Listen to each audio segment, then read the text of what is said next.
There are stories that no one tells out loud. Stories that were meant to be buried beneath time, beneath memory, beneath silence. This is one of those stories.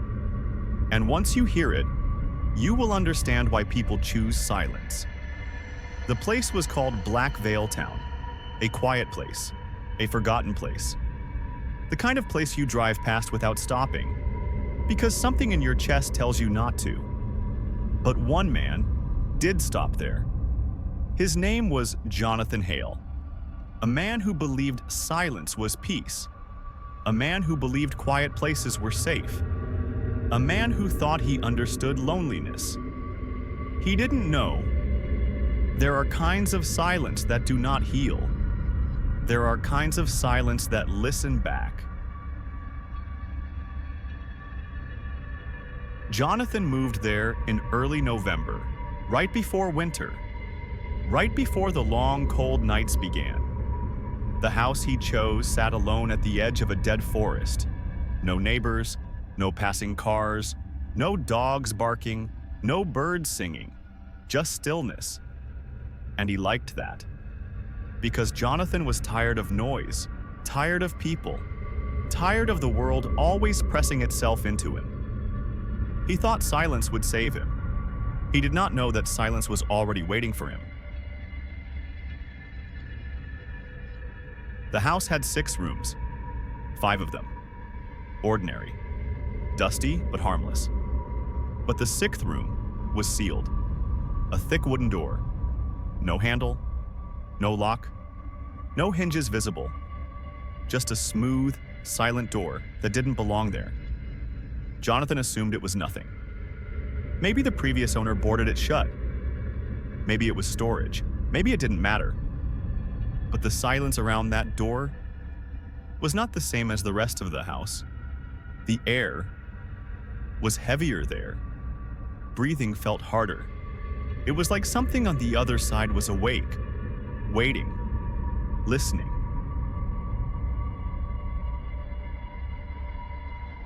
The first night was quiet, too quiet, not peaceful quiet, not resting quiet. The kind of quiet that feels like someone is standing behind you, watching you, not moving, not blinking, just waiting. Jonathan tried to ignore it. He made tea, sat in the dim kitchen, listened to his heartbeat echo in the stillness. He told himself, silence is just silence. I came here for this. But as the clock moved past midnight, the silence changed. It became aware, like the house took its first slow breath after years of sleeping. The floor shifted softly. The air thinned. The walls felt closer. And then he heard it. A sound so quiet that he thought he imagined it. Scratch, scratch, scratch. Slow, deliberate. From behind the sealed room door, Jonathan froze. Not out of fear, out of recognition. It was the sound of fingernails, dragging slowly down wood. Not impatiently, not angrily, patiently, purposefully. Like something on the other side was tracing the shape of the door, learning it, remembering it. Scratch, scratch, scratch. He did not move. He did not breathe. He just listened, and the silence listened back. He tried to sleep after that, but sleep did not come. Every time he closed his eyes, he felt something sitting on the other side of the wall, not watching him, not calling him, just waiting, like it knew he would eventually come closer. Morning brought gray light, colorless, weak, as if the sun didn't want to touch this place. Jonathan walked to town that day. It was small. One street, one diner, one store. People stared at him. Not curious, not friendly, but afraid. Like they recognized something behind his shoulder that he did not see yet. He tried speaking to one of them. An old man sitting alone near the diner window. Jonathan asked, "Do you know anything about my house?" The old man did not answer at first. His breath shook. His voice was thin when he finally spoke. "I don't open the room." Jonathan did not tell him the room had no handle, no lock, no way to open it. He did not need to. The old man already knew. Jonathan asked him why. The old man looked at him slowly and said only this: "The silence in that room is not empty." Jonathan walked back home. He did not speak the rest of the day.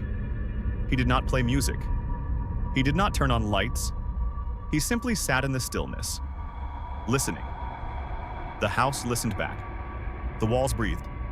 And behind the sealed door, scratch, scratch, scratch, returned. Softer this time, as if the thing behind the door knew he was standing closer. Part 1 ends here. Approx narration time, 22 to 26 minutes. Tone, slow, empty, atmospheric. Exactly how horror podcast storytellers speak. He felt it behind the door. Not a figure, not a monster, not something with shape. Just awareness. A presence without form. A voice without words. A silence that wanted to be heard. Jonathan whispered into the stillness. "What are you?" The house responded. Not with sound. Not with movement, but with understanding. Jonathan felt it. Not in his ears. Not in his mind. But in his chest. Like a hand gently pressing against his heart, not hurting him. Just reminding him that it was there, watching, waiting, patient. The clock moved past midnight. The house took another slow, heavy breath. Jonathan closed his eyes. He did not sleep. He simply existed in the silence. The scratching did not return that night, because it did not need to. The silence had already entered the room, entered him. Morning came gray again. Jonathan did not go to town. There was no reason to. The house was the only thing left in his world now. He walked to the sealed door. He placed his hand on the wood, not to open it, just to feel what was waiting on the other side. The wood pulsed like skin, warm, alive, listening. Jonathan began to cry, not from fear, but from understanding. He was not alone in the silence anymore. Something had joined him. Something that did not speak, did not move, did not rest. Something that wanted one thing: company.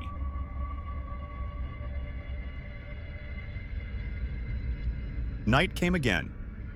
Jonathan sat in the living room, a dim lamp glowing in the corner, its light barely reaching the walls. The house felt heavier than before. Not louder, not darker, just heavier. Like something inside the walls had begun to wake up. He tried to distract himself. He read, he cleaned, he boiled water he didn't drink. But still, he could feel the sealed room behind him, like a presence leaning close. Too close. At 2:17 a.m., the scratching returned. But this time, it did not come from the door. It came from inside the walls. Soft, slow, careful, as if something was exploring the structure of the house, learning its shape, its paths, its corners. Scratch, scratch, scratch, moving. Not stuck in one place. It traveled beneath the wallpaper, past the old wooden beams, behind Jonathan's bed. The sound was never rushed. It was curious, patient, intelligent. Jonathan sat on the floor and listened. The house listened back. The next morning, he looked tired, older, like the night had taken something from him. He walked to town again. This time, people looked away from him completely. No one met his eyes, no one greeted him. No one wanted to be near him, as if the silence of the house was now clinging to his body like a shadow. Jonathan returned to the diner and sat across from the same old man. He didn't ask questions this time, he just waited. Finally, the old man whispered, "It follows sound. Not footsteps, not breath. Just awareness." Jonathan did not answer. The old man continued, "The moment you notice it, it notices you." Jonathan's fingers shook. He had noticed it the first night. He walked back home before sunset. The forest looked thinner now, branches bare, air colder, like the world itself was slowly draining away. The house waited for him, quiet, still, listening. He stepped inside. He didn't turn on any lights. There was no point anymore. The house was awake. The days began to blend. Jonathan no longer counted them. Morning, night, light, darkness. It all felt the same now. There was no routine, no schedule, no reason. Only the house, and the thing inside it. Silence wrapped itself around him like a second skin. He did not try to escape. He did not think to. Not anymore. Because part of him no longer wanted to. He stopped eating as much, stopped sleeping, stopped walking outside. The world beyond the house felt unreal now. Too loud, too bright, too far away. The house was quieter, calmer, closer, like a heartbeat just beneath the floor. Jonathan began sitting closer to the sealed door, not touching it, not speaking to it, just sitting, listening. Sometimes he thought he heard breathing from the other side. Soft, slow, steady, but not human. Breathing that did not come from lungs. Breathing that came from space, from emptiness that had learned to live. One night, the scratching returned. But it wasn't scratching anymore. It was tapping, a rhythm, careful, intelligent, a pattern, like fingers, but not bone fingers. Something thinner, something that did not need flesh, something that did not need shape. Tap, tap, tap. Jonathan leaned closer. The tapping stopped immediately, as if the presence behind the door was now leaning toward him too. Neither moved, neither breathed. The silence was no longer empty. It was a conversation. The next morning, Jonathan found something new. Not in the house, but in himself. His reflection in the hallway mirror looked different. Not older, just less there. His eyes seemed quieter, his expression softer, his movements slower. Almost like he was fading, not dying, just becoming something else. Something the house understood. He tried to speak aloud. He didn't know why. Perhaps to hear his voice, perhaps to prove he still had one. The sound felt wrong in the air. Too heavy, too real, too human. The house didn't like it. The silence tightened. The air grew heavier. The walls leaned in. The floor chilled under his feet. He stopped speaking. The silence loosened. He understood. Silence was no longer a condition. It was a rule. That night, Jonathan dreamed, if it was a dream at all. He stood in a long, dark hallway. No doors, no lights, no floor beneath his feet, just endless space made of shadow. And at the far end stood a figure, not shaped, not solid, not formed. A suggestion of a man, a silhouette without edges, a shadow that did not need light to exist. The presence spoke, but not with words. It spoke by removing sound. Every thought in Jonathan's mind fell silent. Every memory stilled. Every fear emptied. Only one understanding remained. You are almost ready. Jonathan woke without opening his eyes. He didn't need to see the room to know where he was. The sealed door was now warm, alive, breathing, waiting. He sat with his back against it, the silence wrapped around him. Not comforting, not frightening, just inevitable. He whispered so quietly the words barely existed. "I'm not alone anymore." The house breathed with him.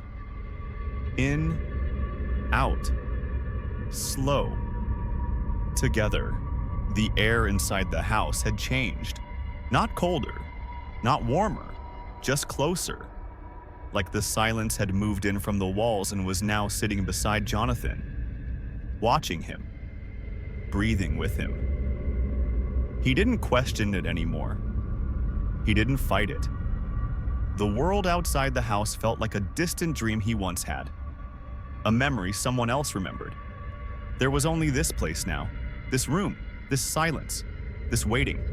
The sealed door behind him felt warm against his back, like a pulse, slow, steady, alive. Jonathan no longer checked clocks. Time didn't matter here. Time was a sound, and sound did not belong.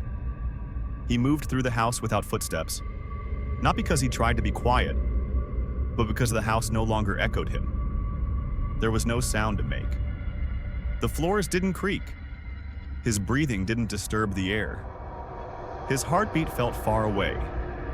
He was becoming a part of the silence, not trapped by it, absorbed. One evening, he sat in front of the sealed door again. But this time, he wasn't listening for scratching or tapping. He was simply there, like that was where he belonged. The silence around him felt warm, heavy, comforting in a way that did not care whether he lived or not, a comfort without emotion, a presence without face. Then he heard it, not from the door, from inside himself, a whisper, but not spoken, not formed with sound. A whisper made from absence. "You came here to be forgotten." Jonathan didn't deny it. He didn't need to. The silence knew him better than he had ever known himself. He stood up slowly, not rushed, not hesitant, just inevitable. His hand rose, not to open the sealed door. There was no handle, no lock, no seam, but to rest his palm flat against its surface. The wood was warm. Warmer than skin, warmer than life. Like something behind it had been waiting for this exact moment. The silence in the house deepened. Not louder, not darker, just deeper. Like the world had inhaled and forgotten how to exhale. Jonathan didn't speak. There was no need to. The house spoke for him. The walls tightened, the air compressed. The silence pressed into his chest like a hand, not hurting him, not holding him, just claiming him, as if he did not belong to himself anymore. Then the tapping returned, but this time, it was on his side of the door, not from behind it. The tapping came from the air, from the silence, from the space around him. Tap, tap, tap, like invisible fingers learning his shape now, tracing him, remembering him, the same way they once traced the wood. Jonathan did not step back. He did not feel fear. He felt understood. He realized something then. The door had never been keeping something in. It had been keeping something waiting. Waiting for someone who didn't fight silence, who didn't fear loneliness, who didn't resist being forgotten. Someone who would let the silence inside. And Jonathan had. Piece by piece, moment by moment, breath by breath, until there was almost nothing left to separate him from whatever was waiting. The sealed door no longer felt like wood. It felt like skin. Warm, living, breathing. And his hand no longer felt like his hand, just part of the silence. He leaned forward.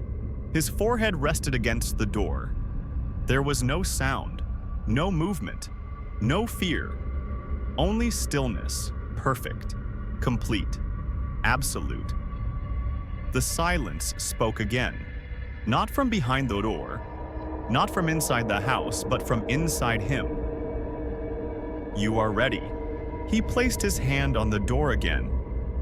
This time, the warmth did not stop at his skin. It moved into him, spreading, slow, gentle, certain, not claiming him, recognizing him. The room behind the door was no longer a question.